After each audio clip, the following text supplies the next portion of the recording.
চক্ষুকে আলোকিত করেছেন, যিনি বাসায় চক্ষুকে গর্বিত করেছেন, আমি সেই নেতার নাম বলছি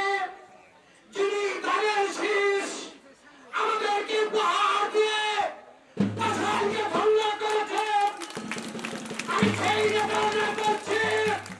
যিনি বাংলাদেশের অবিস্মরণীয় নেতা, পরিচ্ছন্ন রাজনীতিবিদ, যিনি বাসাকে একটি আধুনিক বাসাল করার দৃঢ় স্বপ্ন নিয়ে সারাটি জীবন রাজনীতি করে যাচ্ছেন।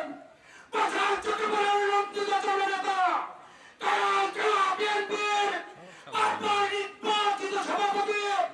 বাংলাদেশ জাতীয়তাবাদী দল জাতীয় নির্বাহী কমিটির সম্মানিত ভাইস চেয়ারম্যান, বাংলাদেশের আপসহীন নেত্রী, দেশনেত্রী বেগম খালেদা জিয়ার ব্যক্তিগত আইনজীবী, আগামী দিনে রাষ্ট্রনায়ক তারেক রহমানের ব্যক্তিগত আইনজীবী, আমাদের সকলের জাতীয়তাবাদী আদর্শের রাজনৈতিক নেতা